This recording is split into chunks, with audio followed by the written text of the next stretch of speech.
What is it going to take for you and I to know this? Tell me. What do you have to know? I'll give you another one. There's one that Flusser says is the best. That's this one. John the Baptist is imprisoned up on top of this hill. Any of you been there to Machir?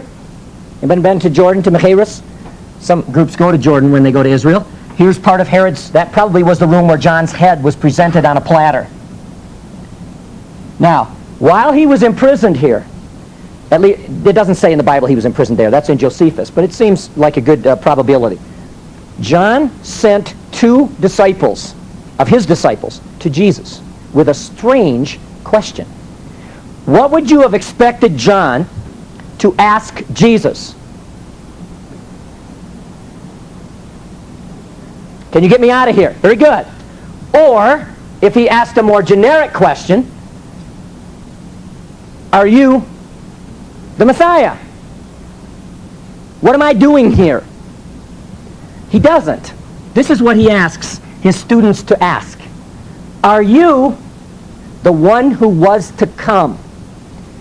The literal Greek and Hebrew is, are you the coming one? The one who's coming. Are you Jesus? John wants to know. The coming one.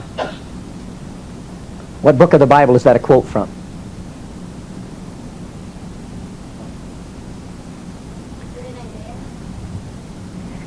From my soul.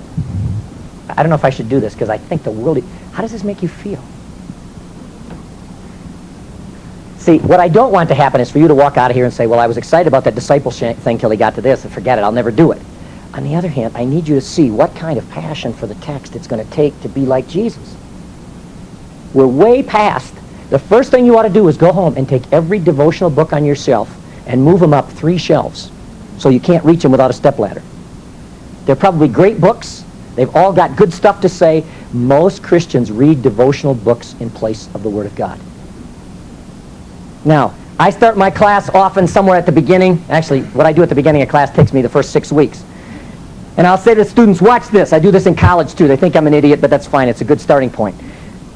Watch this. Let there be darkness.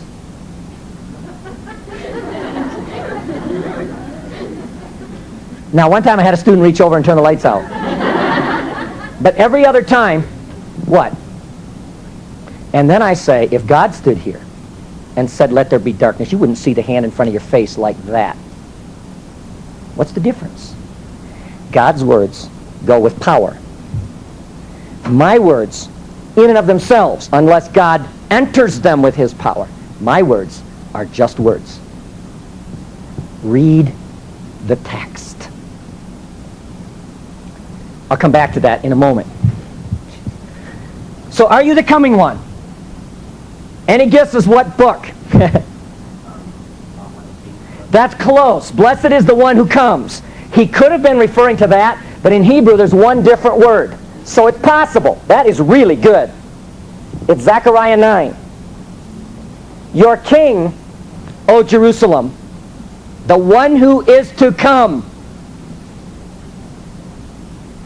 comes to you meek and lowly and riding on a donkey, on a colt, the foal of a donkey. What's the next verse?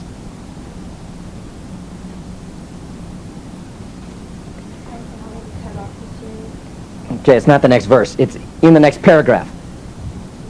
And he will set the prisoners free. Why does John ask, are you the coming one?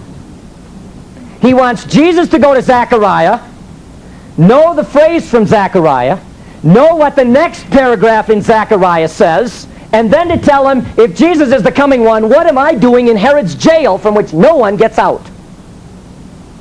Now think about how well John knew the text. He knew if he quoted what in Hebrew are 4 words, Jesus would get the point, am I going to get out of jail? Because he knew Jesus would go to the 4 words, to Zechariah, from Zechariah to the next paragraph in Zechariah.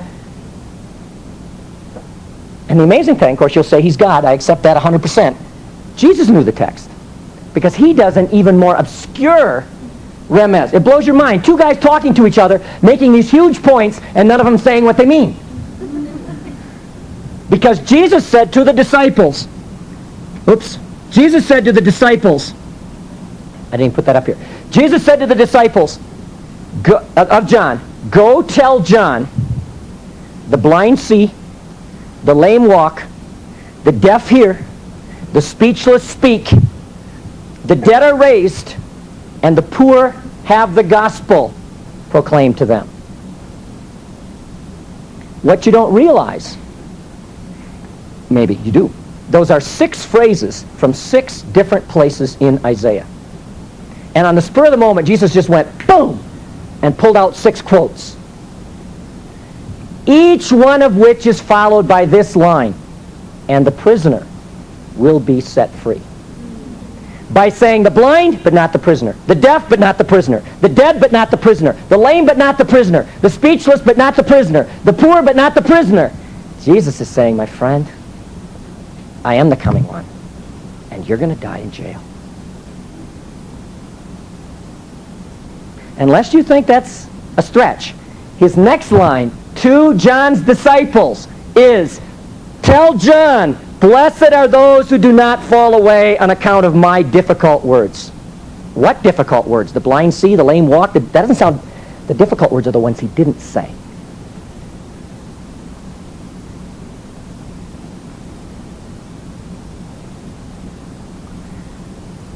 How you doing?